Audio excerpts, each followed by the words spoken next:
시청자 여러분 안녕하십니까? 불만제로디마켓 권다영입니다. 하루 이틀 만에 바로 가을로 들어온 것 같습니다. 꽤나 쌀쌀한 날씨가 됐죠.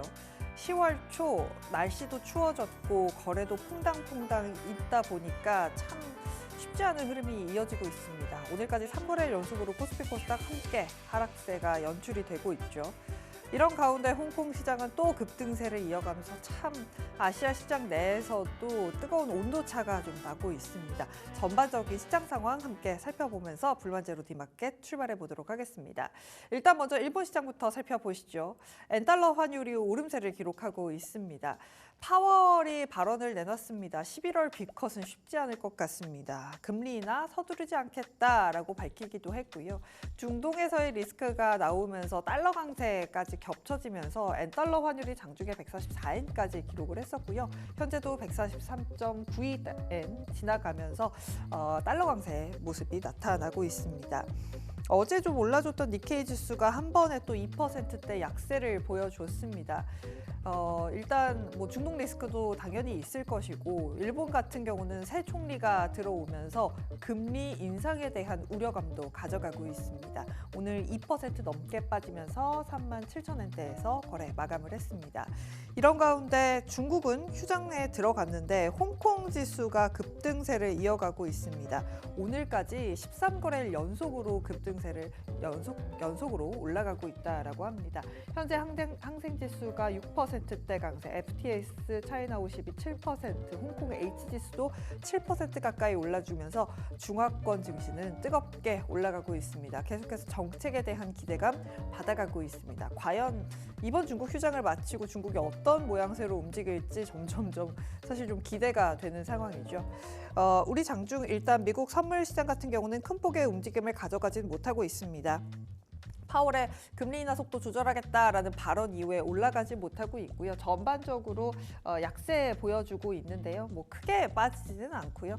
약보합권에서의 흐름을 가져가고 있습니다. 다우존스, S&P 500, 나스닥까지 모두 0.12%가량의 하락세 이어가고 있는 가운데 우리 시장 오늘 거의 저점에서 코스피 지수 같은 경우는 마감이 됐습니다. 이 퐁당퐁당 거래를 하다 보니까 거래 대금도 좀 적어졌는데요. 코스피 같은 경우가 9조 4천 그리고 코스닥이 5조 원대 거래 대금을 기록했습니다.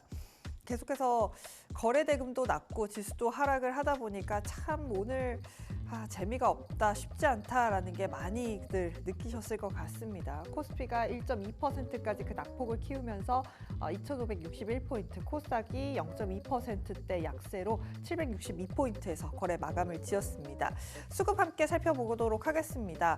제가 앞서서 달러 강세가 연출이 됐다라고 말씀을 드렸죠. 환율 같은 경우도 큰 폭의 움직임을 보여줬는데요. 오늘 11원 50전 오르면서 1,310권 30전에서 거래가 마감이 됐습니다. 일단 현선물 시장에서 외국인이 모두 팔자가 나왔고요. 이틀 연속으로 현선물을 함께 팔고 있는 외국인입니다. 코스피에서는 외국인이 3천억 원, 선물에서도 2,400억 원가량 매도를 했고요. 4거래일 만에 외국인이 콜 매도, 풋 매수로 수급의 방향이 좀 바뀌었습니다. 시장이 좀 흔들리는 가운데 이 콜과 풋에서도 움직임이 달라지는 것을 보니까 조금은 좀 불안한 느낌이 듭니다. 함께 삼성전자에 대해서도 맥쿼리에서 리포트가 나오면서 오늘 장중에 6만 원 선을 깨기도 했습니다. 시가총액 상위 종목 함께 살펴보도록 하겠습니다. 다행히 그래도 6만 원 선 위로 올라오면서 0.3%대 약세로 마감이 되기는 했는데요. 메모리 다운사이클에 들어갔다. 목표가 절반가량으로 제시를 했습니다. 64,000원의 목표가를 제시하면서 큰 폭의 흔들림을 보여준 오늘 삼성전자입니다. 오늘도 52주 신저가 59,900원 찍기도 했었고요. 함께 SK하이닉스도 3%대 약세로 17만 원 선 이탈하면서 마감이 됐습니다. 오늘 LG에너지솔루션은 좀 빠졌습니다만 그래도 2차전지 소재 부품단에서는 상승이 좀 나온 하루였고요. 현대차가 2.8%까지 하락을 했습니다. 미국 시장에서의 판매량이 좀 줄었다라는 이야기 전해줬죠. 이외에 KB금융만이 좀 빨간불을 켰을 뿐 대부분 하락세로 마감이 됐습니다. 하지만 코스닥 시장에서는 시가총액 상위 종목들이 좀 버텨주는 모습이었습니다. 코스닥 시장에서 하락 종목 수가 1,200개가 넘었는데요. 지수는 약보합권에서 마감이 됐죠. 시총 상위에 있는 2차 전지 소재단, 부품단 이런 종목들이 잘 버텨줬기 때문입니다. 에코프로 BM이 3%, 알테오젠도 외국인 매수세에 반등하면서 2.7%대 강세, 에코프로 BM도 4%대 상승률 보여줬고요. 엔캠도 함께 빨간불 켜내면서 오늘 코스닥 시장에서 시가총액 상위 종목들 분위기 나쁘지 않게 흘러갔다는 점 확인해 보시면 좋을 것 같습니다. 말씀드린 대로 2차 전지 소재단에 있는 종목들의 분위기가 좋았습니다. 테슬라가 중국에서의 인도량을 발표하게 되죠. 역대급일 것이다라는 이야기도 나오고 있고 로보택시를 10월 10일에 발표를 하면서 전반적인 시장의 방향성이 달라질 수 있지 않을까라는 기대감이 지금 시장을 2차 전지를 끌어올려주고 있습니다. 솔브레일 홀딩스가 5%대, 코스모화학, 천보, 에코프로, SKC까지 일제히 적게는 2%에서 많게는 4%까지 상승하면서 마감을 했습니다.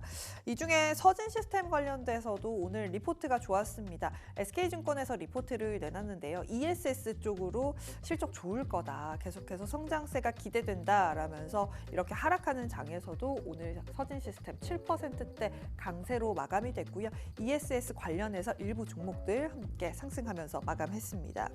방산 관련된 종목들 역시나 중동발 지정학적 리스크가 온이 되면서 움직이는 모습입니다. 사면, 풍산 같은 좀 중소형 방산주들도 함께 상승을 했고요. LIG 넥선, 하나에어로스페이스까지 함께 올라주는 모습이었습니다. 방산주 관련해서는 마감딜에서 함께 더 자세하게 살펴보도록 하겠습니다. 마지막으로 게임주 좀 보도록 하겠습니다. NC소프트가 10년을 넘게 투자했다라고 하죠. 스론앤 리버티가 공개가 됐고 동시 접속자 수가 33만 명을 넘어섰다라는 소식 전해졌습니다. 과연 NC소프트의 주가에 환기를 줄 수 있을지 조금 더 지켜봐야 할 것 같고요. 일단 오늘은 주가 분위기 나쁘지 않았습니다. 4%대 강세 보여줬고 컴투스, M게임, 플레이위드 같은 중소형 게임주들도 함께 상승하면서 마감했습니다. 지금까지 앵커의 마켓뷰였습니다.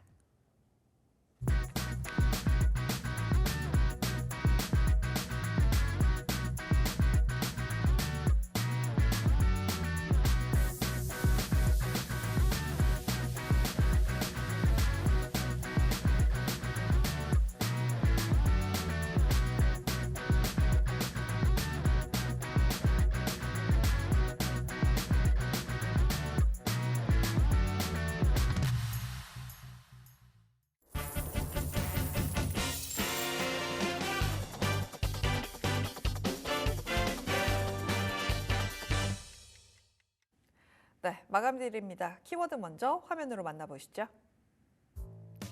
네, 오늘의 주제입니다. 이란 이스라엘 전쟁 격화, 지금이 매수 타이밍, 방산주 함께 살펴보도록 하겠습니다. 관련해서는 더드렘SNC의 우혜진 대표와 함께 이야기 나눠보는 시간 마련을 했습니다. 안녕하세요. 안녕하세요. 네, 좀 이란과 이스라엘이 이렇게 끝나나 뉴스가 더 안 나오나 싶었는데 우리 휴일에 크게 좀 뉴스가 나오게 됐습니다. 탄도미사일이 180개를 발사했다라고 하네요.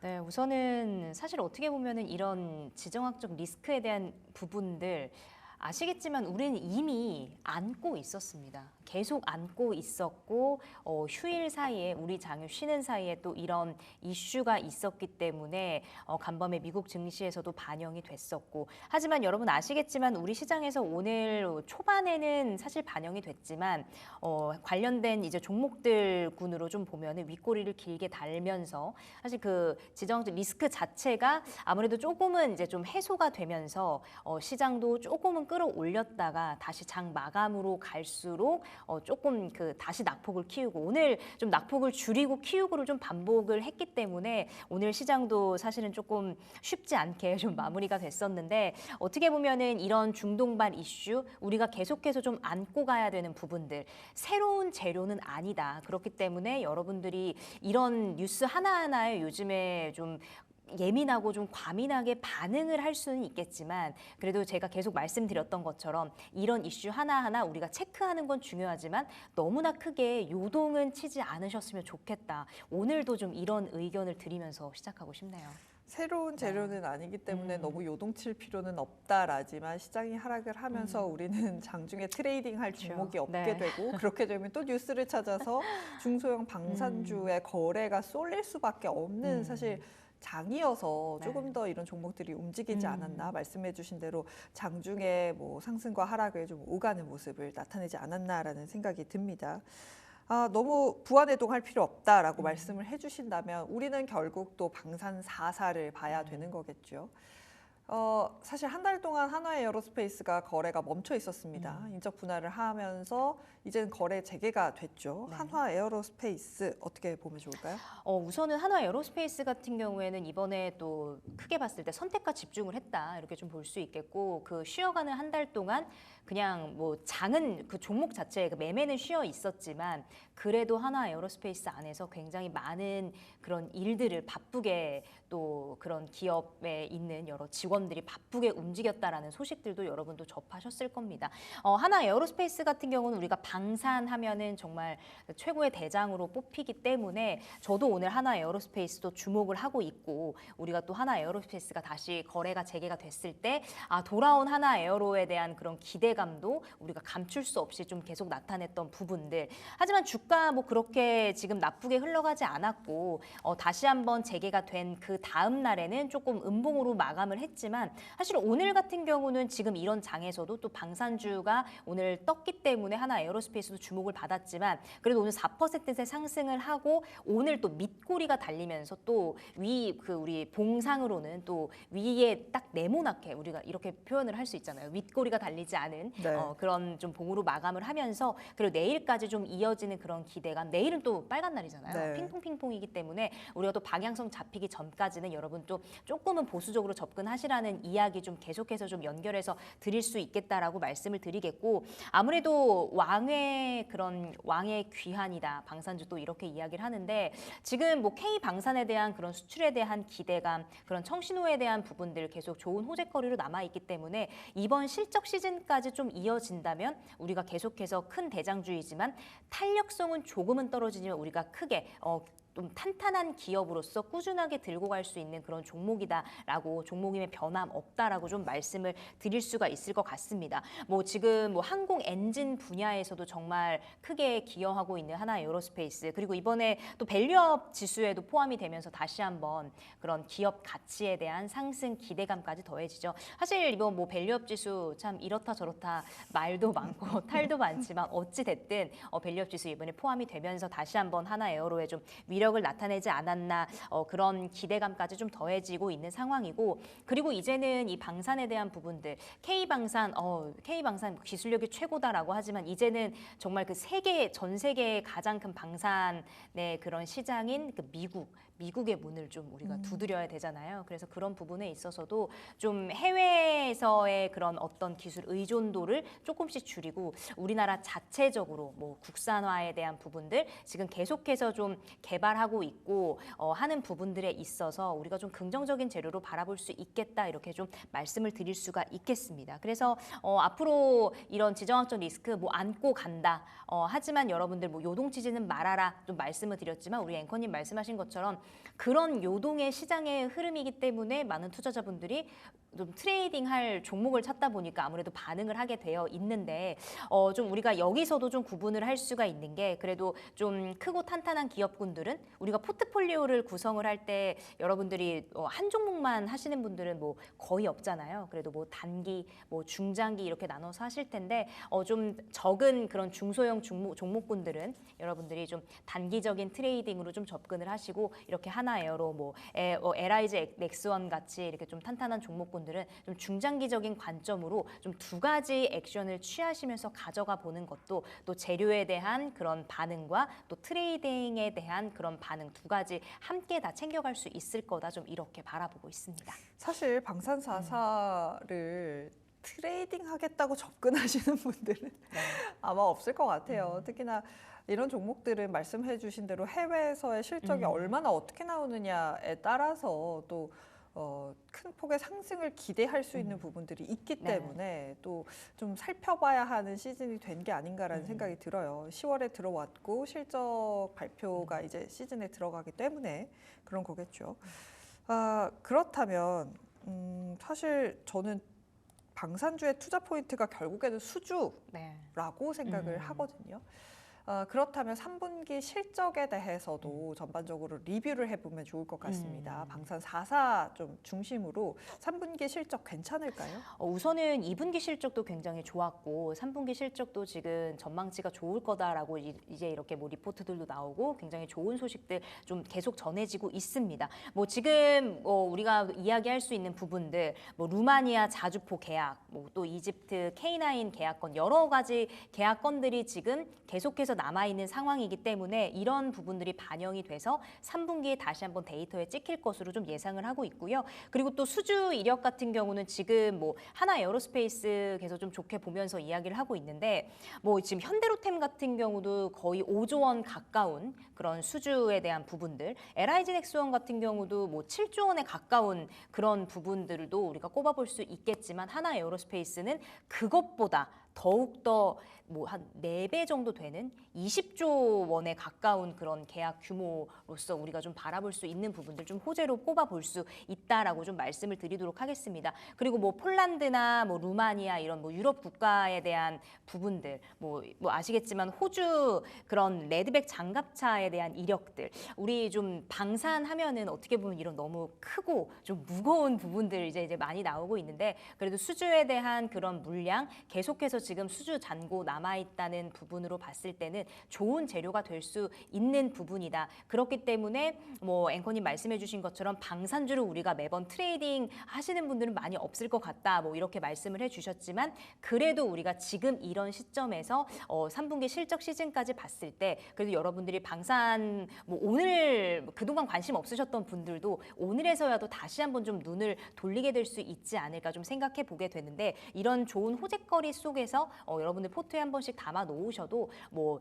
4개의 큰 종목군들 더불어서 밑에 달려있는 좀 중소형 종목군들까지 또 바라보시면 좋을 것 같다. 좀 이렇게 정리를 해드릴 수 있겠고요. 그리고 이제 그런 여러 가지 뭐 국제 주요 방산에 대한 부분들, 전시회 이런 부분에 있어서도 어떻게 보면은 지금 계속해서 우리 방산 업체들이 계속 참가를 해서 우리의 그런 자랑을 하고 있는 부분들, 이런 부품이 있다, 이런 우리 무기가 있다라는 부분들을 계속 좀 공개를 하고 있기 때문에 앞으로 전 세계적으로 K 방산에 대한 그런 관심도 더욱더 높아질 것이다라고 좀 말씀을 드릴 수가 있겠고 그리고 이제 전 세계 무기의 거의 뭐 40%가량을 수출하는 미국 시장이잖아요. 미국 방산 시장도 이제는 우리가 미국 시장까지 좀 문을 두드리면서 미국 시장에 대해서 만약에 진출을 하게 된다면 그것과 더불어서 더 많은 국가에서 좀 러브콜을 받을 수 있기 때문에 그런 부분까지도 우리가 기대를 할 수 있지 않을까 좀 이렇게 바라보고 있습니다. 아무래도 우리 방산주들이 주로 이제 수출을 하는 게 유럽 쪽, 그쵸. 북유럽 쪽이다 보니까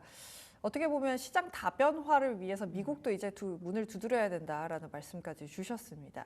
제가 질문을 드렸던 게 이제 3분기 실적에 대한 부분이었고 또 우리 시장에서 하나의 고비로 남아 있는 게 바로 미국 대선입니다.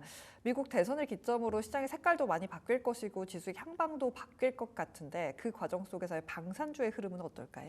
우선은 사실 그렇잖아요. 우리가 지금 해리스 트레이딩이다, 트럼프 트레이딩이다 이런 이야기가 있지만 사실 방산하면은 그 누가 되든지 방산은 그래도 우리가 안전하게 갈 수 있다 이렇게 이야기를 하는데 사실 그 배경에는 정말 글로벌적인 그런 지정학적 리스크가 지정학적인 그런 부분들이 있죠. 사실은 뭐 지금 뭐 이스라엘, 뭐 이란도 마찬가지지만 뭐 러시아, 우크라이나뿐만 아니라 우리나라도 그 시기에 있는 부분이잖아요. 그렇기 때문에 이 방산에 대한 부분들은 뭐 전쟁, 뭐 전시 상황, 뭐 전쟁에 대한 부분이 아예 제로 베이스가 되지 않는다면 이런 부분, 뭐 미국 대선, 뭐 누가 되든 간에 뭐 대선에 대한 그런 이슈에 대해서 너무 반응을 하지 않고 방산 쪽에 있어서는 계속해서 좀 꾸준하게 가져갈 수 있다, 좀 이렇게 보고 있습니다. 그리고 이제는 그 미래 키워드다 뭐 이렇게 좀 표현할 수 있을 것 같은데 무인이라는 키워드를 우리가 좀 가지고 갈 수 있잖아요. 이제는 뭐 드론이다 뭐다 이런 부분에 있어서까지 좀 K 방산의 우리나라 기업들이 그런 부분에 있어서 계속해서 좀 기술력을 강화시키고 지금 만들어내고 있는 부분이기 때문에 뭐 미국 대선뿐만 아니라 앞으로의 그런 시장적인 시기적인 그런 흐름들을 봤을 때 방산은 그래도 좀 꾸준하게 좀 가져가 볼 수 있는 부분이지 않을까 좀 이렇게 바라. 바라보고 있습니다. 뭐 사실 누가 되든 간에 둘 다 결국에는 아메리카 퍼스트잖아요. 네, 그러다 맞아요. 보니까 로키드 마틴을 필두로 방산에 대한 투자는 줄이지 않을 것으로 보여지기 때문에 뭐 누가 되든 진짜 상관이 없는 업종이 방산이 아닌가라는 생각이 듭니다. 그렇다면 사실 최근에 시장이 많이 흔들리면서 방산주들도 함께 좀 조정받은 종목들이 있단 말이죠.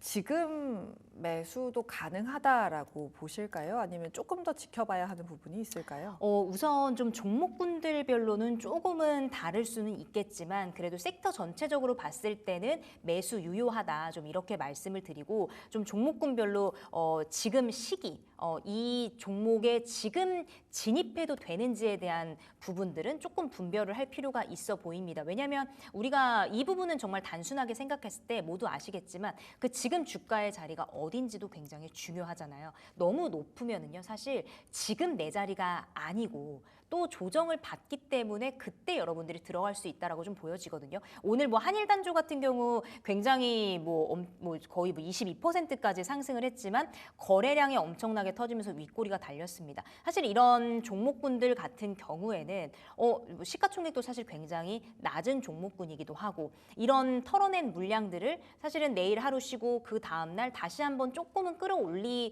수 있는 흐름들도 나오긴 하겠지만 이 지금 전쟁에 대한 그런 크나큰 이슈들이 어떻게 또 내일 또 모레 어떤 이슈들이 나올지 모르기 때문에 그런 불확실한 그 리스크들은 여러분들이 좀 배제를 하시고 좀 다른 종목군 위주로 좀 가시는 것이 좋지 않을까 좀 생각을 하면서 사실 LIG 넥스원 같은 경우도 최근에 고점 찍고 조금 주가 조정 받았다가 탄력 있게 다시 한번 올라간 흐름 보일 수 있겠고 또 풍산 하면은 뭐 구리와 방산 같이 묶어서 갈 수 있잖아요. 풍산 같은 경우는 사실 2분기에도 정말 역대급 실적을 자랑했지만 역대급 실적에 대한 그런 기대감이 나왔음에도 불구하고 주가는 그만큼 좀 따라가지 못했었거든요. 사실 풍산 지금의 흐름들 굉장히 또 계속 좀 좋게 흘러가고 있기 때문에 풍산 같은 종목들도 좀 괜찮다라고 말씀을 드리고 오늘 그 중에서도 제가 좀 픽을 해본다면 네. 오늘 하나 에어로스페이스 탑픽으로. 하나 에어로스페이스 좀 상반기에 이 종목이 굉장히 좀 큰 종목임에도 불구하고 꾸준하게 좀 올라가면서 한번 크게 수익이 냈었던 그런 종목군이기도 한데 이번에 또 선택과 집중을 하면서 다시 한번 우리가 바라볼 필요가 있겠다 좀 이렇게 말씀을 드리도록 하겠습니다. 앞에서 말씀했던 것처럼 미래의 키워드는 무인이다라고 말씀을 드렸지만 이제는 뭐 탄도미사일뿐만 아니라 그런 뭐 드론까지 정말 뭐 어떤 상황에서도 모든 걸 좀 요격할 수 있는 그런 기술력을 갖춘 그런 기업으로 단연 우리가 뽑을 수 있을 것 같다라고 말씀을 드리고 우리가 투자를 할 때는 여러 가지 재무나 이런 상황들도 봐야 되기 때문에 좀 돈이 많고 탄탄한 기업군들로 이런 변동성 장세에서는 더욱더 중요하게 그런 좀 기업의 가치를 바라볼 수 있어야 되지 않을까 좀 이렇게 생각을 하기 때문에 하나 에어로스페이스 좀 말씀을 드리고 이제는 뭐 K9 자주포 같은 그런 부분에 있어서도 이제 국산 그런 엔진에 대한 부분 우리가 좀 크게 뽑아볼 수 있기 때문에 그런 부분에 있어서도 좀 부품 쪽으로도 우리가 좀 강한 기술력을 가지고 있는 하나 에어로스페이스도 좀 호재성 재료를 우리가 볼 수 있겠다 좀 이렇게 말씀을 드리도록 하겠습니다. 어떻게 보면은 주가 굉장히 뭐 최고점을 찍고 지금 최고 34만 원 부근까지 올라갔다가 뭐 기업 뭐 인적 분할 때문에 거래 정지되고 나서 지금 뭐 30만 9천 원 선에 오늘 좀 위치해 있거든요. 그런데 저는 다시 한번 이 하나 에어로스페이스 3분기 또 이제 4분기 또 여러 가지 수출에 대한 부분들 수주 잔고에 대한 이런 여러 가지 부분들을 봤을 때 상방 그 상승 모멘텀은 여전히 열려 있다라고 좀 긍정적으로 바라보고 있기 때문에 오늘 이 와중에도 하나 에어로스페이스 좀 탑픽으로 좀 제시를 해드리고 싶고요. 네. 그래서 목표가는 우선 1차적으로 33만 5천 원 부근까지 좀 1차 목표가 좀 바라보시고 손절가 라인은 27만 5천 원 정도 잡아 드릴 테니까요. 뭐 여러분들 관심 있으신 분들은 투자 판단에 참고하시면 좋을 것 같습니다. 네, 한화 에어로스페이스가 인적 분할 9대1로 하고 한화 에어로스페이스 그리고 한화 인더스트리얼 솔루션즈로 이제 상장이 됐습니다. 그러면서 그 쉬는 기간 동안의 리포트들도 사실 굉장히 좋았어요. 탑픽으로 꼽는 증권사들도 많았고 그래서 실제로 3거래일째 지금 거래가 되고 있는데 분위기 나쁘지 않게 오늘 고가로 마감이 됐습니다. 그렇다면 방산 4사 간단하게 조금 더 짚어보고 싶은데 사실 LI진엑스원에 대해서도 긍정적으로 이야기하시는 분들이 꽤 많은데 한국항공우주 같은 경우는 약간은 이 방산 4사 중에 좀 처지는 분위기가 연출이 되고 있습니다. 언급도 많이 없는 것 같고 왜 그러는 걸까요? 우선은 저는 지금 이렇게 보여져요. 주식시장에서의 그런 관심에 대한 그런 관심이 조금 밀리는 부분에 대해서 또 앵커님께서도 네. 질문을 해주신 것 같은데 사실은 지금 이 종목군들이 뭐 상승하고 하락하고 하는 부분들은 저는 이런 부분에 있어서 조금은 단순하게 바라보고 싶은데 사실은 이런 언급적인 부분들 뭐 우리가 천궁이다 뭐다 사실은 한국항공우주 어떻게 보면 굉장히 좀 크고 탄탄하다고 바라볼 수는 있겠지만 지금까지 다른 종목군들에 비해서 그렇다 할 만한 것들이 나오지 못했기 때문에 조금은 지금 시장에서 안 그래도 변동성 심하고 우리 좀 먹을 게 없는 시장이다라고 이야기하고 있는 이 상황 속에서 굳이 내가 한국항공우주까지 라는 심리가 조금 크게 작용하지 않나 싶습니다. 우리가 이런 종목군들을 바라볼 때 여러 가지 투자 심리들이 너무나 많이 지금 시장에서는 더욱더 좀 관여가 되는 상황이기 때문에 이런 부분에 있어서 조금은 밀리지 않나, 나쁘진 않지만 조금 밀리고 있지 않나, 뒤처지고 있지 않나 이렇게 바라보기 때문에 사실 뭐 시장이 전체적으로 좀 좋아진다면 그래도 다시 한번 좀 주목을 받지 않을까 좀 이렇게 바라보고 있어요. 아무래도 사실 뭐 실적이 나쁠 거다라는 이야기도 없어요. 네. 그럼에도 불구하고 밀리는 건 말씀해 주신 대로 먹을 게 없는 시장이다 보니까 수급이 붙기가 어렵고 특정 종목으로 조금 더 좋은 종목, 조금 더 뉴스가 있는 종목으로 쏠리게 되어 있죠. 그러다 보니까 방산 4사 중에 좀 처지는 모습이 연출이 되고 있다라고 말씀을 해주셨습니다. 계속해서 이슈를 가져가고 있는 중동발 방산주 움직임 함께 살펴봤습니다. 더드림 SNC의 우혜진 대표와 함께 이야기 나눠봤습니다. 고맙습니다. 네, 급등락 종목 정리하고 오시죠.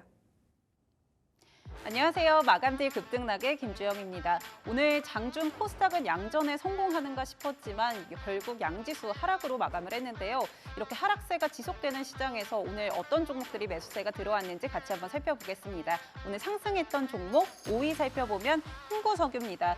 쉬는 동안 이스라엘 그리고 이란과의 소식들 계속 나오면서 간밤 미국 증시를 포함해서 국내 증시도 이 중동 리스크 영향을 받아갔습니다. 특히나 최근 잠잠했던 유가도 상승을 하면서 시장에 영향을 줬던 모습인데요. 오늘 가장 대장주로 움직였던 거는 흥구석유였습니다. 정유주들 강세 흐름을 이어갔고요. 오늘 흥구석유 같은 경우 상승하면서 7%대 강세로 마감했던 모습 확인되고 있습니다. 4위 살펴보겠습니다. 4위는 알맥 확인되고 있습니다. 미국이 중국산 알루미늄 압출제에 대해서 최대 370%의 관세 부과하겠다라는 이야기가 나오면서 오늘 관련주들 움직임이 나왔습니다. 앞서 미국 같은 경우는 한국을 포함해서 14개국의 반덤핑 조사에 좀 나섰는데 최종 판정 결과 한국 같은 경우는 덤핑 마진 0%로 확정이 됐고요. 반면에 이제 중국산에는 반덤핑 관세 부과하겠다라고 이야기가 나오면서 오늘 알맥이 부각이 됐던 모습 확인이 되고 있고요. 11%대 강세 흐름 보이면서 마감을 했습니다. 3위 살펴보겠습니다. 3위는 라이콤 올라왔습니다.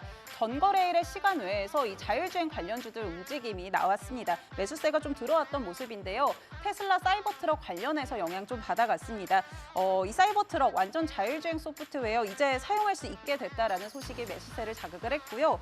다만 이 부분 정식 출시는 아니고 얼리 액세스라고 해서 일부 사용자들이 접근이 가능했던 부분인데요. 이런 소식들의 영향 받아갔던 모습 오늘까지도 확인이 되고 있고요. 라이콤 같은 경우 22%대 강세 흐름 보이면서 마감했습니다.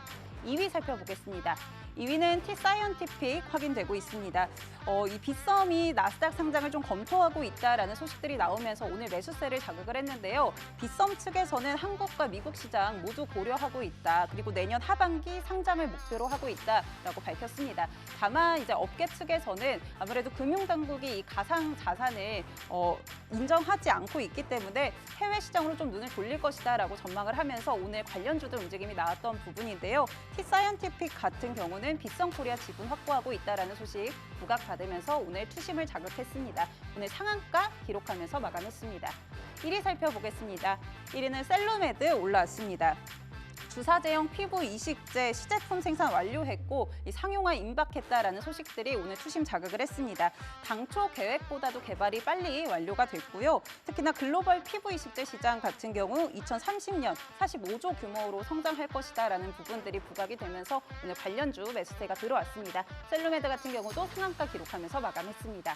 그렇다면 오늘 하락했던 종목들 어떤 것들인지 확인해 보겠습니다. 5위 살펴보면 HL 사이언스 올라왔습니다. HL 사이언스 같은 경우 최근에 중국이 경기 부양책을 내놓으면서 중국 관련 수혜주들이 좀 매수세가 들어왔던 모습이었는데요. 이때 같이 부각이 됐었습니다. 상해 파마와 협력을 해서 중국 시장 진출한다라는 점들이 기대감을 모아갔던 모습이고요. 특히 정거래일 상한가 기록했지만 오늘 같은 경우 차익 실현 매물 나오면서 하락했던 모습 보여줬습니다. HL 사이언스 같은 경우 8%대 하락으로 마감했습니다. 4위 살펴보겠습니다.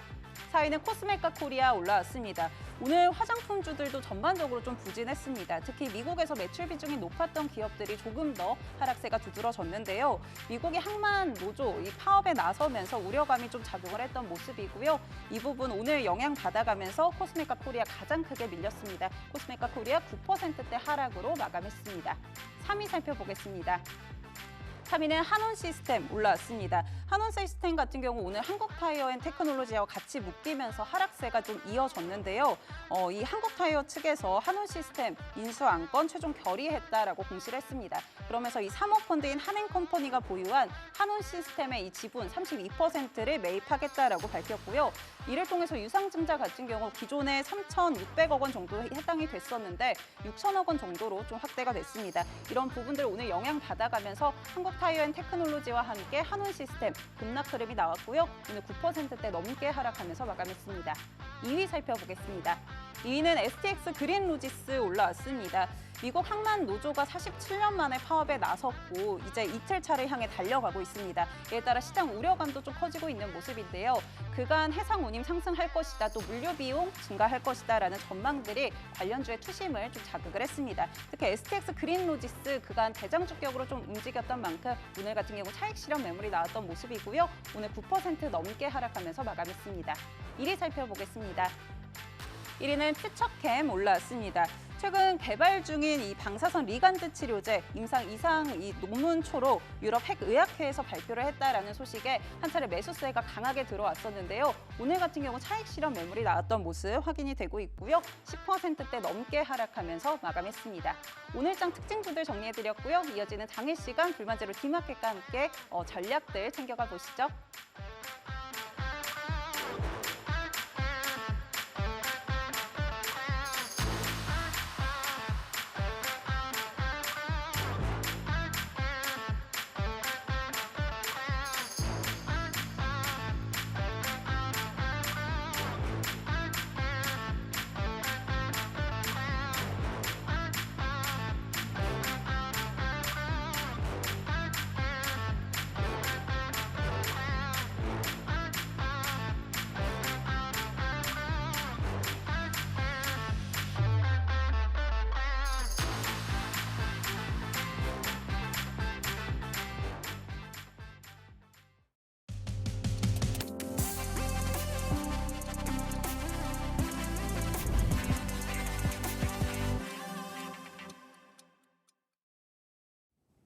네, 시간의 거래 함께 살펴보도록 하겠습니다. 블루드림 리서치의 이주연 대표 자리하고 계십니다. 안녕하세요. 네, 안녕하십니까. 네, 시간의 거래 함께 살펴보도록 하겠습니다.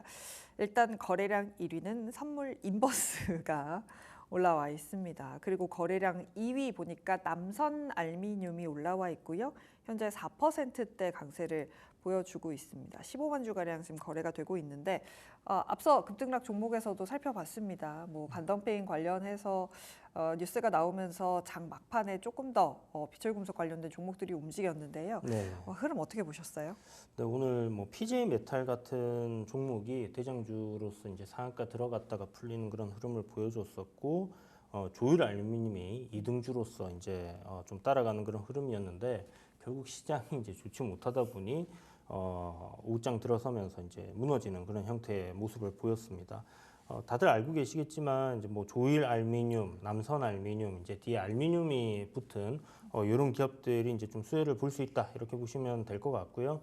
그 중에서도 뭐 남선 알미늄이 지금 시간 외에서는 좀 강하게 반등이 나오고 있는데 뭐 그만큼 또 시세를 줬다가 이게 거의 뭐 원웨이로 중간에 반등 한 번 없이 빠졌던 그런 흐름이기 때문에 네. 거기에 따른 그냥 반발, 반등, 뭐 매수세 정도 이렇게 나올 수 있는 그런 흐름들이 잡히고 있다라고 봐야 될 것 같고요. 네. 이것도 하나의 모멘텀이기 때문에 내일이 휴장이라서 금요일 날 되었을 때 또 이 비철금속 관련주들이 다 같이 군을 이뤄서 또 테마적인 형태의 흐름들을 보여주는가 보면서 접근을 해봐야 될 것 같다 이렇게 말씀드립니다. 네, 말씀해 주신 대로 시장이 꺾이다 보니까 진짜 뭐 중간에 반등 한번 들어올려 주지 못하고 시장이 마감이 됐습니다. 이제 시간 외 거래에서 지금 비철금속 관련돼서 일단 뭐 수급이 조금 몰리고 있는 상황이기는 한데 사실 시간 외 거래도 이제 초반이니까요. 조금 네. 더 지켜보시는 게 좋을 것 같습니다.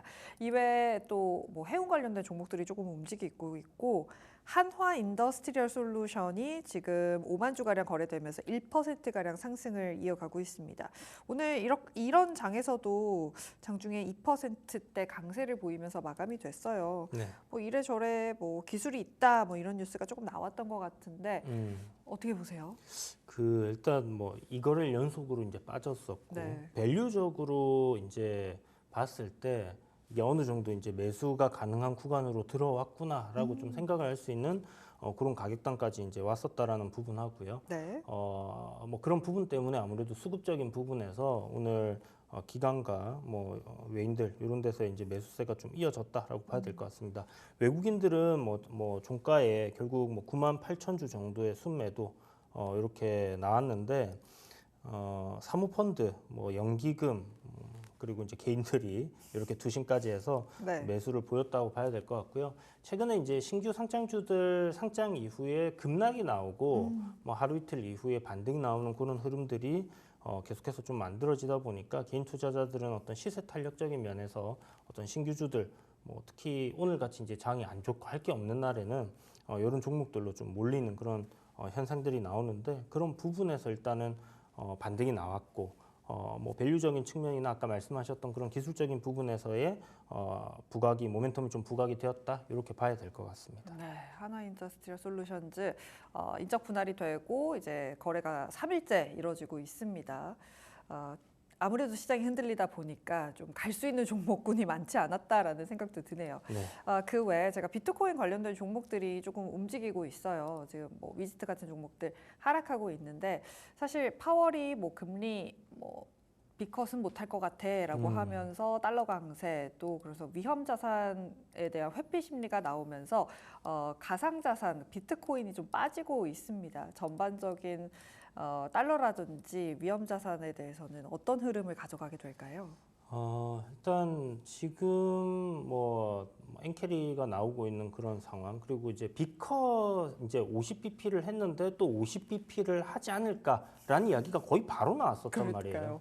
그런데 실질적으로 지금 뭐 어떤 물가가 잡히고 있는 상황이라든지 이런 부분들을 봤을 때 여기서 추가적으로 금리 인하를 과하게 해야 될 어떤 명분이 사실 없다라고 봐야 되는 부분이고 그렇다면 뭔가 경기적인 침체에 대한 지금 이야기들은 나오고 있지만 그런 시그널들이 더 뚜렷하게 나오지 않는 다음에는 비컷은 조금 어렵지 않겠냐. 그렇다면 뭐 0.25% 정도, 뭐 25bp 정도의 뭐 기본적인 어떤 컷을 진행한다든지 아니면 이제 50bp를 했기 때문에 한 번 정도는 우리가 관망을 하면서 이렇게 지켜볼 가능성도 열어놓고 봐야 되는 부분이거든요. 그래서 결국은 어떤 방향성이라고 하는 부분에서는 달러의 약세가 진행되는 부분이라든지 이런 거는 맞다라고 생각을 합니다. 네. 다만 간밤에 이제 미증시가 급락이 나오다 보니까 이런 부분에 의해서 안전자산에 대한 선호 심리, 금이라든지 달러라든지 이런 부분으로 조금 쏠림이 있었다. 이렇게 보는 게 맞는 것 같아요. 뭐 큰 흐름을 바뀌지는 않겠으나 네. 급락으로 인해서 좀 잠깐 움직이는 것이다. 어쨌든 11월 FOMC까지는 조금 더 지켜봐야 할 부분이 있는 것 같습니다. 대선도 남아있기 대선도 때문에. 남아있네요. 네. 그러네요. 참 체크해야 될 게 많은 바쁜 시장이 될 것 같습니다. 지금까지 시간을 거래 함께 살펴봤습니다.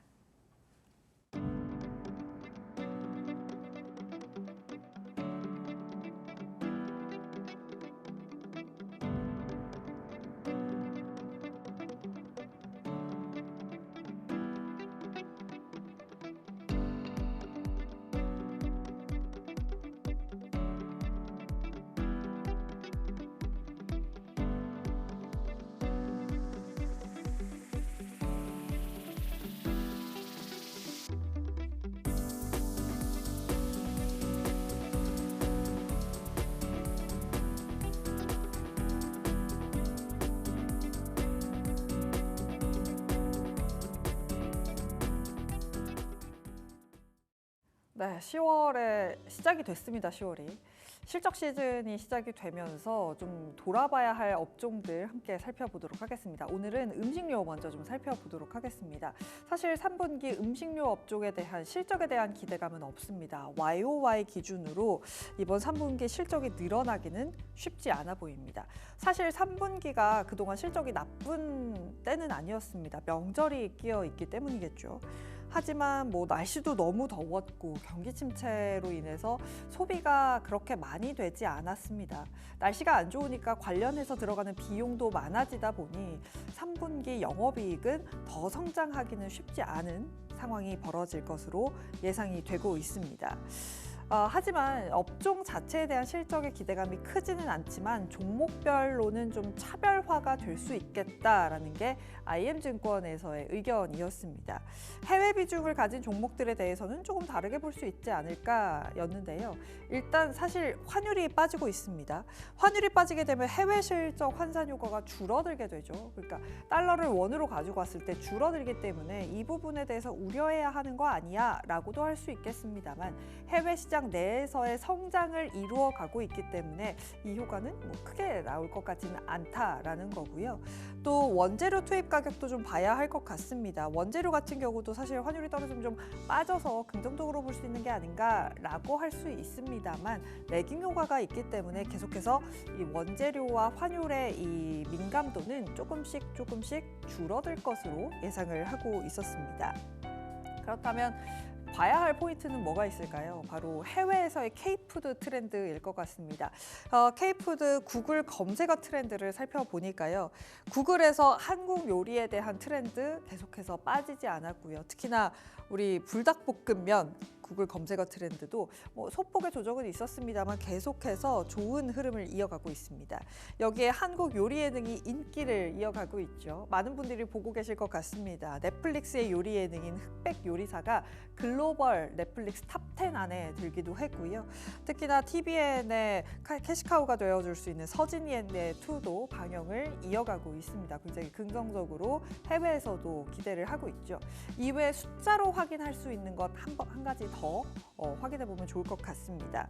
농식품 수출 실적 추이인데요.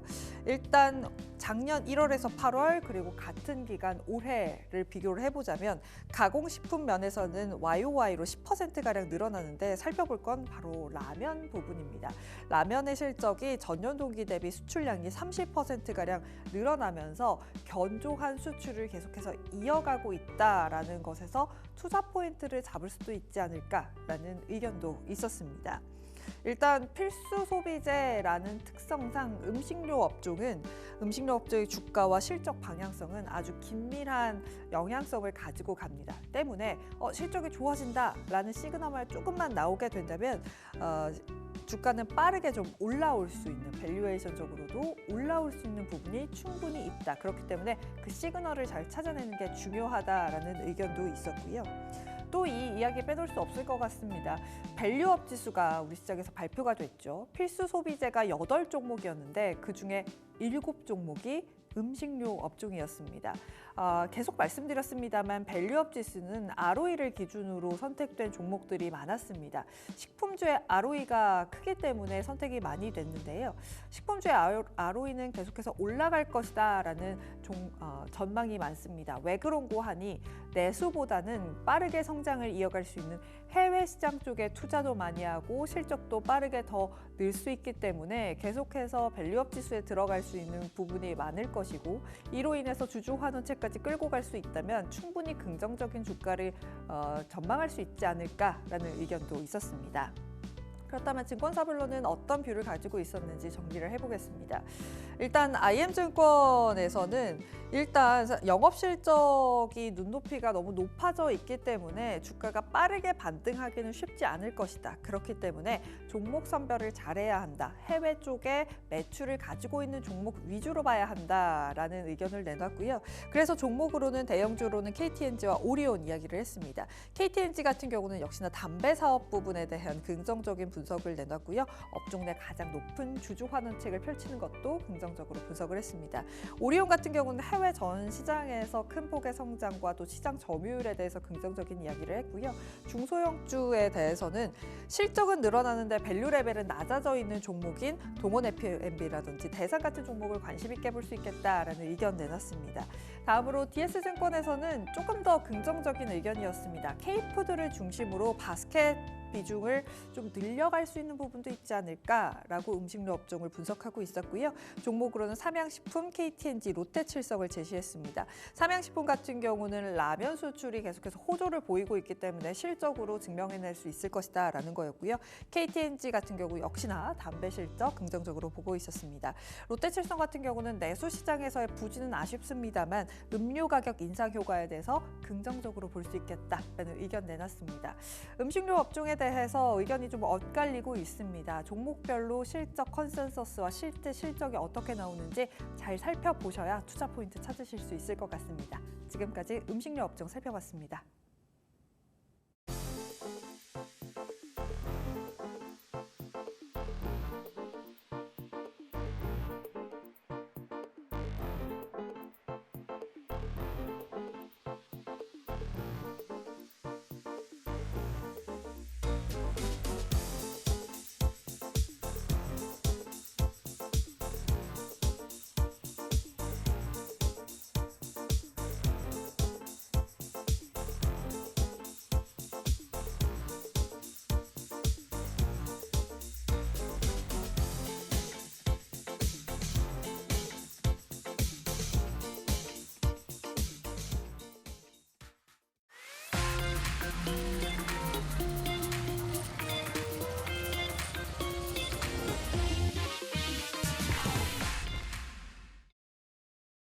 네, 내일의 장바구니로 이어가도록 하겠습니다. 계속해서 블루드림 리서치의 이주연 대표와 이야기 나눠보죠. 내일의 장바구니니까 이제 체크해볼 이슈들 좀 살펴봐야 될 것 같은데 시장이 너무 빠져서 제가 여쭤보기가 죄송스럽네요. 뭘 봐야 할까요, 그래도? 그래도 시장에 이슈가 있거나 일정이 잡혀 있는 몇몇 뭐 테마라든지 종목들은 나쁘지 않은 그런 흐름들을 오늘 또 보인 것들은 있었거든요. 네. 그래서 매매 관점에서는 사실 그래도 좀 먹을 구간이 있는데 지금 좀 투자를 해놓고 기다리시는 분들은 쉽지 않죠. 정말 쉽지 않은 네. 그런 장일 것 같다라는 생각이 들고요. 오늘도 10월 이제 뭐 첫 거래일이었는데 외국인들 3천억 정도 순매도하면서 좀 좋지 않은 흐름들을 보여줬고 간밤에 뭐 미증시가 1% 이상 빠졌기 때문에 폭락장에 따른 뭐 영향 그대로 받았다라고 봐야 될 것 같습니다. 그런데 중국 증시는 뭐 지금 휴장이긴 네. 하지만 홍콩 증시가 오늘 8%가 날아갔거든요. 지수가 8%가 오를 수가 있는 겁니까? 맞습니다. 그리고 중간에 쉬지도 않고 있어요. 지금 13일 연속. 너무 강하게 올라가고 있고 네. 야, 이런 거는 저도 지금 주식 굉장히 오래 했는데 처음 보는 그런 현상이거든요. 그러니까요. 너무나 이제 막대한 자금들이 증시로 이제 펌핑돼서 들어가고 있는 그런 상황이다 보니까 이렇게 지수가 급격하게 급등을 하는 흐름이 만들어지고 있는 부분이고요. 좀 전에 이제 말씀드렸던 것처럼 어떤 일정이 잡혀 있거나 우리가 시장에 어떤 일어나고 있는 모멘텀적인 부분들을 잘 살펴보면 또 거기에서 수익을 낼 수 있는 그런 구간들이 분명히 보인다라고 말씀을 드리겠습니다. 그래서 네. 그런 부분들에 대해서 오늘 조금 살펴보고자 이야기를 드려보도록 할게요. 진짜 이게 중국이 휴장인 게 좋은 건지 안 좋은 건지는 모르겠는 게 중국도 계속해서 급등을 하다가 지금 이번 일주일 휴장에 들어갔잖아요. 네. 중국 시장이 급등을 하면서 오히려 우리 시장은 지금 약세를 면치 못하고 있기 때문에 중국과 함께 동조될 수 있는 부분들이 이제 지난 거래일에도 움직이기도 했었죠. 네. 화장품이라든지 뭐 섬유유부까지 묶여서 움직이기도 했고 또 화학주들도 경기 부양에 대한 기대감으로 움직이기도 했습니다. 그래서 맞습니다. 섹터별로 조금 나눠서 살펴보면 좋을 것 같은데 가장 먼저 일단 뭐 석유, 화학, 또 구리 뭐 이런 원자재 또 화학주 좀 보면 좋을 것 같아요. 네. 사실 진짜 아픈 손가락일 거거든요. 뭐 이런 종목들이. 거의 이제 팬데믹 이후에 증시가 무너지면서 한 번도 올라오지 않았던 뭐 그런 섹터라고 봐야 될 것 같고요. 특히 이제 그 2차 전지와 관련되지 않았던 화학 섹터에 있는 종목들 같은 경우는 굉장히 좀 힘든 시기를 겪었습니다. 추세적인 하락을 계속 이어왔었고, 뭐 월봉으로 보더라도 지금 뭐 대표적인 기업이라고 할 수 있는 롯데케미칼을 보자면요, 현재 주가가 2009년도 그 금융 위기를 막 끝냈던 시점, 그 시점에 다시 주가가 지금 내려와 있는 그런 상황이거든요. 대부분의 화학 섹터, LG 화학도 마찬가지고 대부분의 이제 같은 동종 섹터에 있는 종목들이 그러한 흐름들을 보이고 있기 때문에 정말 말씀하신 대로 아픈 손가락이다라고 볼 수 있는 그런 부분인데 지금 중국에서 어떤 경기를 부양하기 위한 이런 부양책들 상당히 크게 나왔습니다. 실질적으로 이제 그 지중금리 인하를 하면서 이제 풀리는 돈, 그게 이제 엄청난 뭐 비중이 될 수도 있겠지만 그 위에도 정부에서 지금 개인들에게 돈을 풀겠다라는 그런 얘기들이 계속 나오고 있는 상황이기 때문에 기대했던 것 이상의 엄청난 효과가 있고, 또 우리나라에서 일본이 했던 밸류업이라는 프로그램을 지금 진행을 하고 있지 않습니까? 중국 역시 마찬가지로 각 그 상장사들에게 시가총액을 관리할 수 있는 어떤 이야기들을 계속 하고 있는 상황이고요. 관료들에게 관료들은 뭔가 실패하는 걸 좀 두려워한단 말이에요. 현상 유지를 원하는데 책임 소재를 따지지 않겠다. 뭔가 부양할 수 있는 것들을 진행해라라는 이야기들을 하고 있는 그런 상황이기 때문에 굉장히 폭발적으로 시장이 그에 따른 반응을 하고 있는 상황이라고 보여지고요. 증시가 올라가면 사람들이 이제 뭔가 당장 호주머니에 돈이 들어오진 않았지만 돈을 크게 번 것 같고, 맞아요. 내가 오늘 한턱 쏠게, 아니면 뭐 사고 싶은 게 있으면 지르게 되거나 이런 경우들이 많이 생기거든요. 그래서 증시가 상승할 때 어떤 그 소비를 갖다가 이렇게 위축되었던 소비를 풀어줄 수 있는 그런 부분들이 분명히 있기 때문에 그런 것들을 이제 중국에서는 노리고 지금 증시 부양을 좀 강하게 드라이브를 걸었다라고 볼 수 있는 부분인데, 결국 중국인들이 소비를 하기 시작을 한다라고 했을 때 우리가 수혜를 입을 수 있는 섹터들, 화학 섹터 역시 마찬가지로 중국의 경기가 돌아서야 올라갈 수 있습니다라는 얘기를 그동안 계속 해왔었거든요. 그렇다면 이번에는 아직은 뭔가 숫자적으로는 이런 확인이 된 부분들은 아니지만, 그렇지만 어떤 이런 소비의 심리가 개선될 수 있다라는 부분, 이런 것들이 중국 경기를 갖다가 다시 되살릴 수 있지 않을까라는 기대감으로 지금 많이 빠져 있는 주가들이 움직이고 있다, 이렇게 볼 수 있을 것 같습니다. 근데 참 아쉬운 건 사실 화학 같은 경우는 뭐 스프레드가 나아졌다거나 실제로 확인하기까지는 시간이 많이 걸리잖아요. 네. 그러다 보니까 아무래도 조금은 짧게 봐야 한다. 초과 상승에 대해서는 쉽지 않을 거다라는 의견이 있는데 어떻게 보세요?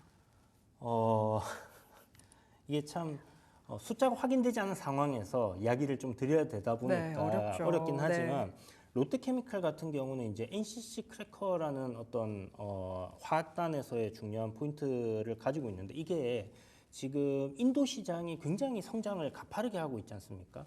글로벌적으로 봤을 때 이 NCC라는 부분에서의 쇼티지가 발생할 가능성이 계속 이야기가 나오고 있는 상황이에요. 그게 발생을 하기 위해서는 일단 중국이 경기가 돌아서는 그런 흐름들이 나와야 되기 때문에, 만약 중국이 경기가 돌아선다라고 했을 때 NCC 크래커 생산 시설을 설비하는 데는 뭐 조 단위의 투자가 들어가야 되는 부분이거든요. 그러니까 지금 당장 뭔가 투자를 하고 있지도 않는 상황에서 쇼티지가 발생한다고 했을 때는 굉장한 이익 마진이 생길 수 있다라고 보실 수 있겠고요. 그런 관점에서 뭐 주가 아까 말씀드린 것처럼 2009년도 가까이 지금 내려와 있는 그런 상황이잖아요. 네. 그렇다면 여기서 우리가 공격적으로 뭔가 비중을 크게 담아서 가기보다는 어떤 전체적인 포트폴리오에서 화학단의 이런 한 부분들 약간 긴 관점으로 보고 한 1, 2년 사이에 중국 경기가 좀 안정을 찾고 좋아졌을 때는 이런 쇼티지 발생할 수 있다라는 모멘텀을 가지고 분할 매수 접근해 보는 것도 하나의 포인트다, 이렇게 말씀드리겠습니다. 그렇다면 일반적인 소비 쪽에 있는 종목들을 좀 살펴보면 좋을 것 같습니다. 네. 처음으로 움직였던 게 이제 화장품 뭐 이런 쪽이었어요. 일반 소비 쪽에서는 뭐 화장품, 패션, 또 카지노 뭐 이런 쪽이 움직였는데 그 중에서는 어디가 좀 괜찮다라고 보시나요? 말씀하신 것처럼 이제 소비가 되기 시작하면 사람들이 여행도 올 수 있을 거고요, 카지노에도 갈 거고요, 뭐 화장품도 살 거고요, 옷도 새로 사 입겠죠. 네. 그런데 제가 생각할 때는 카지노를 간다. 즉 여행이잖아요. 그렇죠. 그리고 거기에 들어가는 소비는 사실 지금 단계에서 조금 쉽진 않을 것 같다는 생각은 들긴 해요. 분명 기대감에 주가는 움직였습니다만은 당장 뭔가 이 인민들이 주머니가 두둑해지는 그런 상황으로 바로 바뀌는 건 아니기 때문에 그렇다면 뭐 우리가 먹고 마시고 입고 하는 그런 부분에서 좀 접근을 해본다라면 여성분들도 화장품 안 쓸 수는 없잖아요. 네. 그래서 거의 좀 필수적으로 들어가는 소비 품목에서의 변화가 조금 더 빠르게 나올 것 같다라고 생각을 해볼 수 있을 것 같고 네. 그런 면에서 저는 이제 화장품 단도 괜찮을 것 같은데 실질적으로 화장품에서는 최근에 상승이 북미향을 대상으로 좀 많이 올랐었고요. 네. 중국이 여전히 이제 국내에서 화장품 수출에는 1위 국가입니다. 그렇지만 계속해서 감소해 오고 있다라는 이 부분이 이제 조금 문제고요. 물론 뭐 하락폭이 이제 다시 돌아서는 그런 흐름들 최근에 데이터에서 좀 잡히고는 있었지만 여기서 지금 종목들을 찾는다 하면 밸류적으로 이게 맞나라는 생각이 드는 그런 기업들이에요. 그렇다 보니까 일단 화장품 쪽도 일단 북미향 쪽으로만 일단은 여전히 보자라는 말씀을 드리겠고 네. 패션 쪽은 중국의 경기가 돌아서게 되면 좀 상당히 좋은 실적을 그동안 보여왔기 때문에 네. 뭐 나이키 실적이라든지 이런 부분에서 우리가 효과를 볼 수 있는 그런 게 있는데 여기에서 뭐 기업들 역시 밸류적으로 봤을 때는 굉장히 싸다라는 관점을 접목할 수 있을 것 같습니다. 네. 그래서 만약 우리가 이 중국향 관련된 어떤 종목들을 보자라고 했을 때 이런 모멘텀으로 접근할 때 실적도 좋고 밸류적으로도 괜찮고 이런 기업들을 선별해서 접근을 한다라면 괜찮지 않겠나라고 볼 수 있을 것 같거든요. 네. 그런 면에서 눈에 띄는 종목이 네. 브랜드 X 코퍼레이션이라는 종목이에요. 네, 움직였었죠. 우리가 일반적으로 이제 주가를 이야기할 때 너무 많이 올라간 거 아니야? 바닥에서 이제 막 올라가는 게 좋아 보이고 그렇게 생각하실 수는 있는데 네. 물론 뭐 FNF라든지 뭐 LG 생활건강처럼 이제 바닥권에서 막 움직이는 종목들도 있어요. 다만 시장에서는 항상 강한 종목, 잘 가는 종목이 더 잘 가기 때문에 대장주가 무엇이냐라고 찾아보면 브랜드 X 코퍼레이션이 아닐까 패션 쪽에서는 신고가를 넘어서는 그런 흐름들을 보여주고 있고요. 뭐 오늘 기준으로 시가총액이 뭐 3,676억 정도, 3,600억 정도라고 보시면 좋은데 지금 작년 비해서 올해 영업이익이 한 2배 정도 급증을 했거든요. 330억 정도의 영업이익이 나올 텐데요. 이 이면에는 2023년도 12월 달에 중국의 어떤 그 오프라인 매장을 한 10,000여 개 정도 보유하고 있는 기업과의 계약을 진행했던 부분들이 지금 적중을 했다. 이렇게 볼 수 있습니다. 그래서 중국향 매출이 또 굉장히 급격하게 이렇게 좋아지고 있는 부분들, 매출과 이익단이 계속 증가하고 있는 부분들, 2025년도 추정치는 한 400억대가 되고요. 2026년도를 우리가 보자면 그러니까 내후년이죠. 내후년도에는 600억의 추정치가 잡혀 있습니다. 그러니까 네. 지금보다 한 2배 이상의 성장을 한다라고 본다라면 지금 주가가 신고가를 가고 있는 부분들이 이제 이해가 되실 거다라고 생각이 들고요. 그렇다면 이런 종목이 최근에 이제 모멘텀이 또 붙어줬기 때문에 그저께 또 강한 흐름들을 보여줬다라고 볼 수 있거든요. 그러면 이런 종목을 좀 조정 나올 때 분할 매수해서 가져가 본다라고 했을 때는 뭐 중국 증시가 개장을 하고 부러질지 어떨지는 모르겠지만 아직은 시간이 조정을 좀 받을 수도 있겠죠. 네. 그렇지만 어떤 실적이랑 밸류적인 측면 그리고 이 모멘텀이 단기간에 끝날 것 같지는 않아요. 그렇다면 이런 기업들이 시장에서 분명 부각받을 가능성은 높다 이렇게 보고 있습니다. 중국 시장 말씀해주신 대로 사실 열리고 나서 풀어질 수도 있겠지만 네. 부양책이 없어지는 건 아니잖아요. 그렇죠. 지금 단기간에 25% 30%가 오르다 보니까 이게 급등주야 지수야라는 생각이 드는 그런 상황이거든요. 그러니까 워낙에 이제 단기간에 올랐고 또한 이 장기적인 휴가철이기 때문에 끝나고 나면 또 약간 쿨다운 될 수도 있다라는 부분을 생각하면 쉬어가는 흐름들은 분명 나올 수 있을 거예요. 그런 구간들에 에서 우리가 이제 이런 실적이 좋고 중국 모멘텀이 있는 기업들은 분할 매수 접근을 해보면 좋을 것 같습니다. 네, 확실히 중국 시장이 쿨다운이 된다면 오히려 사실 그럴 때 실적이라든지 밸류 매력이 있는 종목들이 더 치고 나갈 수 있는 겁니다. 말씀드린 대로 뭐 중국의 정책이 없어지는 건 아니니까요. 네. 관련해서 브랜드 엑스코퍼레이션 이야기까지 함께 들어봤습니다. 블루드림 리서치의 이주연 대표였습니다. 오늘 이야기 잘 들었습니다. 네, 감사합니다. 시장의 어떤 일정들에 주목해 봐야 될까요? 장바구니 일정 열어보겠습니다. 첫 번째 일정 확인해 보면요. 오늘 밤 테슬라의 3분기 차량 인도량이 발표가 되죠. 월가의 평균치를 좀 보면은 46만 대를 전망을 하고 있고요. 또 일부 IB 같은 경우 앞서서 좀 이 전망치를 상향 조정하기도 했습니다. 특히나 이 파이퍼 샌들러 같은 경우는 3분기 실적 긍정적으로 바라보면서 이 테슬라의 목표 주가를 300달러에서 310달러로 상향 조정하기도 했는데요. 이런 흐름들 오늘 발표되는 데이터와 함께 체크해 보시면 좋을 것 같고요. 두 번째 일정도 열어보겠습니다. 국내 증시 쉬어가는 사이에 미국에서는 9월 서비스업 PMI가 발표가 됩니다. 간밤 발표됐던 제조업 PMI 같은 경우는 예상치인 47을 상회하면서 47.3을 기록했지만 여전히 미국 제조업 위축 국면이다라는 걸 확인했는데요. 앞서 발표됐던 서비스업 PMI 예비치의 경우에는 55.4를 기록했습니다. 다만 이 직전 55.7보다 낮게 나오면서 서비스업도 둔화되는 거 아니냐라는 우려도 나왔었는데요. 이런 흐름들 내일 밤 발표되는 확정치와 함께 체크해 보시면 좋을 것 같고요. 세 번째 일정도 열어보겠습니다. 네, 3일에는 미국 신규 실업수당 청구 건수도 발표가 됩니다. 앞서 이 신규 실업수당 청구 건수 데이터를 좀 살펴보면은 21만 8천 건을 기록을 했었고요. 4천 건 전주 대비 감소를 하면서 4개월 만에 최저치를 기록을 했습니다. 이번 같은 경우 22만 1,000건 기록을 좀 할 것이다라고 전망을 하고 있으면서 그러면서 증가세 좀 이야기가 나왔는데요. 이런 흐름들도 오늘 한번 체크해 보시면 좋을 것 같고요. 마지막 일정 열어보겠습니다. 네, 삼성에서는 개발자 컨퍼런스 2024가 개최가 됩니다. 이 세너제이에서 열리는 부분이고요. 시장에서는 이번 행사에서 퀄컴 그리고 구글과 함께 개발해왔던 이 갤럭시 XR 공개하는 거 아니냐라는 전망들을 내놓고 있는데요. 갤럭시 XR 같은 경우 앞서 미리 공개가 됐던 이 메타의 오라이온과 같은 스마트 글래스 폼팩터로 전망을 하고 있습니다. 이런 소식과 함께 다시 한번 메타버스 관련주들 시세 흐름 나올지 체크해보시면 도움 될 것 같습니다. 지금까지 장바구니 일정 정리해드렸습니다.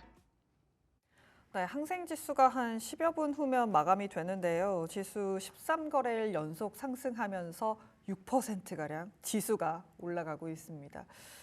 답답합니다. 또 일단 중국 시장이 쉬어가고 있기 때문에 외국인 거래가 또 홍콩 쪽으로 틀러 들어가면서 홍콩 항생지수가 더 빠르게 좀 움직이고 있는 상황입니다. 미국 선물 같은 경우는 계속해서 약보합권 지나가고 있다는 점 말씀드리도록 하겠습니다. 불만제로 디마켓 준비한 소식 여기까지입니다. 함께해 주신 여러분 고맙습니다.